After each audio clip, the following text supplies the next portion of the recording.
Hi guys, it's me Giovanni, and today I talked about the last video about something that I wanted to talk about in this video, but I completely forgot about it.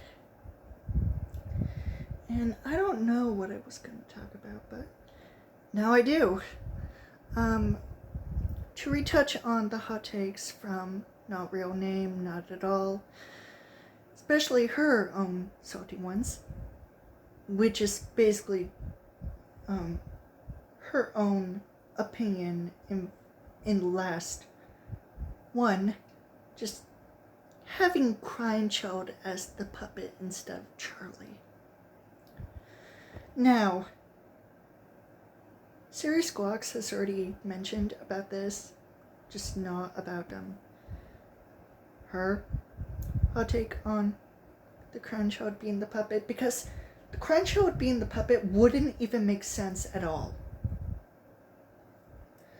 Because the security puppet wasn't even there when the bite of 83 happened, and all I know is that, well,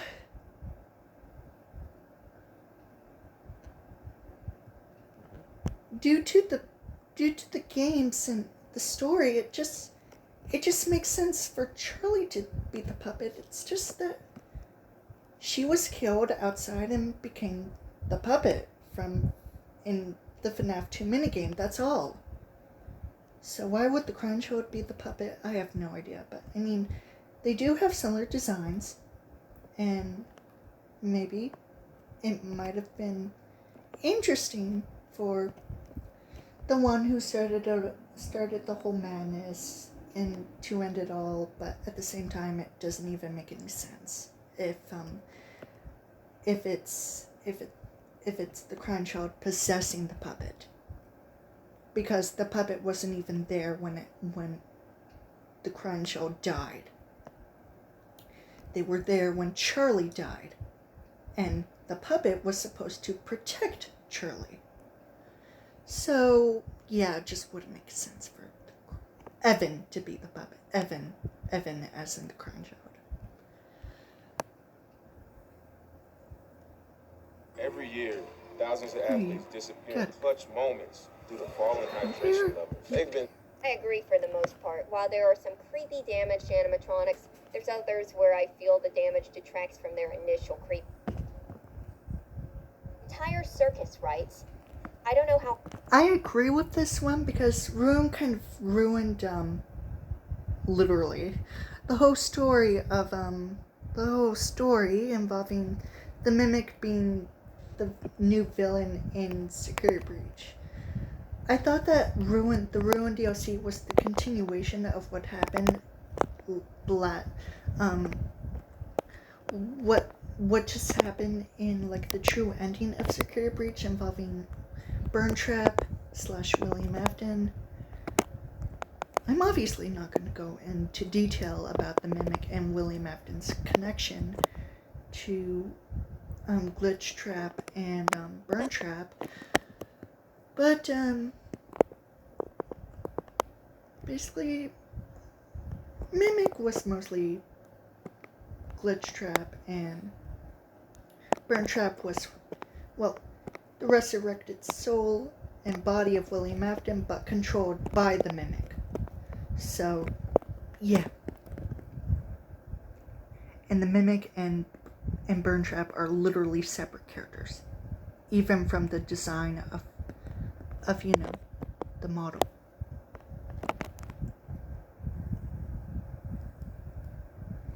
Now this next hot take brings up some about it until now. Michael was not at...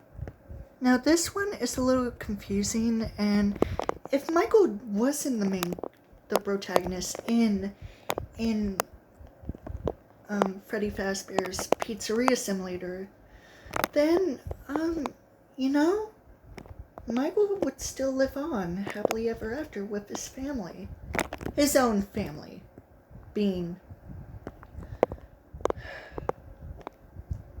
my character Quinzel Schmidt as his daughter, Mary Schmidt as Michael's wife, and Quinzel's mother, especially Quinzel's little sister, Marilyn Schmidt.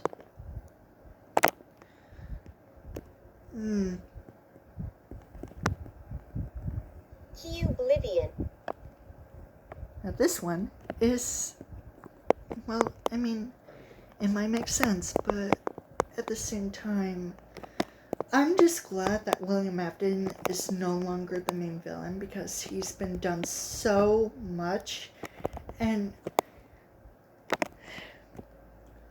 Five Nights at Freddy's has tried. They have tried to make new villains, but they keep on trying to make it about William Afton, but instead, William Afton just gets so downgraded, and honestly, he just needs to stop coming back. Him just saying, "I always come back," was probably like a threat to frighten the player and, letting us know that maybe he might come back. But no, he wouldn't. I mean, he did. He did, by being resurrected with the Mimic's help and Vanny. But he ends up getting killed by the Blob, strangled, lifted up from the ground, and just killed while the Blob survived. Seen in the Ruined DLC. Burntrap is obviously nowhere to be found, and Burntrap is obviously dead, and William Afton is back in hell. Problem solved. And the Mimic is now the new villain, which I'm okay with. It's fine. Totally fine. Yeah, I personally agree with this one. Dee Dee just breaks Ultimate Custom Night, because why was Dee Dee even involved in the first place when she was just a minor character, basically a recolor of or palette swap of Balloon Girl? It just doesn't make any sense to me. But I don't mind. I don't mind that we have another Balloon Child character. It's fine. It's fine. But seriously, Dee Dee just Dee Dee was already enough in Ultimate Custom Night. Shipping is very overhated, and it's unnecessary to be hated for shipping. Especially with FNAF characters, especially either it's just male to male or female to female. I don't know. Prime the Great writes, as a person who just watched playthroughs and theories and videos about the books and has... Now, this one doesn't make any sense because of what it says. Okay, let me just give you something. So, basically, like I said, not real name, not at all, said the FNAF books are basically Goosebump knockoffs. And, even when they introduced Fazgoo, the whole series of books were basically like Fazgoo. It was just a bunch of nonsense. And basically, since most of the books aren't canon, some other books, like certain details of the story, might be canon. And they have been mentioned in the games. Like I said, certain details.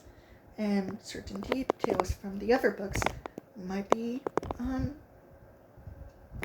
been referenced or talked about from others who might have,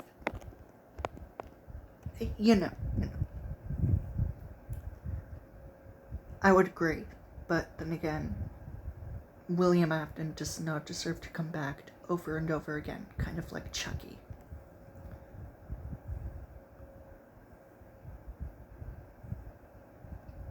I agree with this, fully agree with this, because ever since Help Wanted came out, I thought it was just going to be a simple VR game. Just a simple VR game, just a, FNAF and VR. Nothing terrible, but apparently it just retcons the entire FNAF series and just is sort of a spin-off, but still technically a sequel, and Glitchtrap is supposed to be William Afton. Meanwhile, yes, he might be, but it's supposed to be the mimicking William Afton, but at the same time helping him. It's a little convoluted, but it doesn't matter. Besides, William had his moment to shine with the help of the mimic in Burntrap, and William Afton was killed in Burntrap, so William Afton is back in hell. You already know. But Vanny being her own separate villain actually might make sense, especially from some people with some theories on Vanny herself. So, it's not that bad.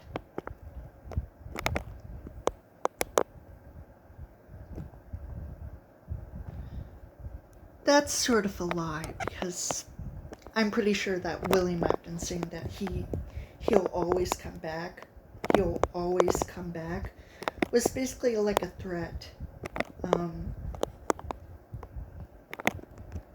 to come back during Help Wanted and Security Breach, and now he's just gone, forgotten. I mean, basically, in Security Breach, no one even mentions him. He's basically forgotten. And when he actually shows up, it's short-lived, and it doesn't matter anymore. William Afton is back in hell. There's no way for him to escape, and basically, that's it. He just deserves to suffer. Thanks, Cassidy. I don't hate you, but I don't like you either.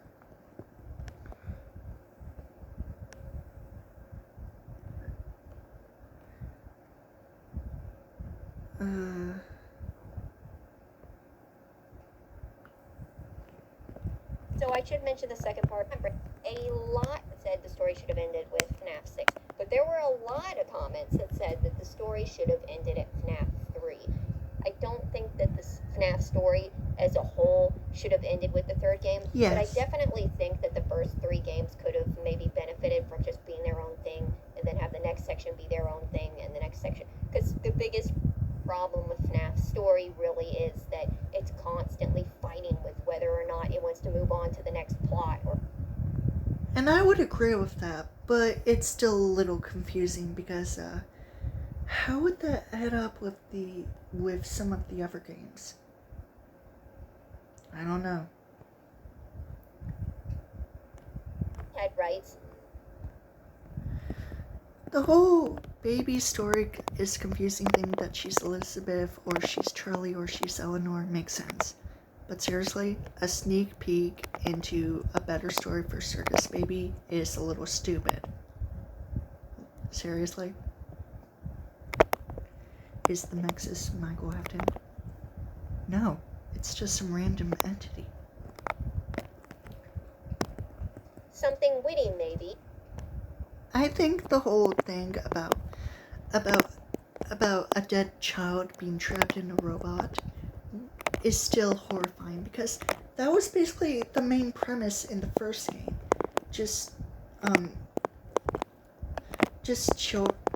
robots possessed by children, dead children, or ghost children. Because of a man who murdered them. 5 of them. 3 boys and 2 girls. I'm just saying.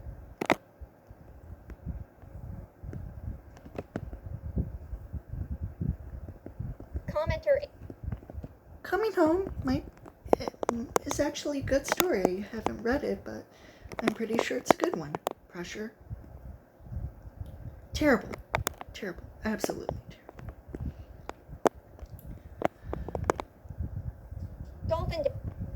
You know what? I don't care who killed Glamrock Bonnie either, because even though it might have been confirmed by Super Horrible Mike, yeah, I just don't care anymore about that. I mean, Monty was probably framed for what happened to Bonnie. Besides, Monty basically idolized Bonnie, so.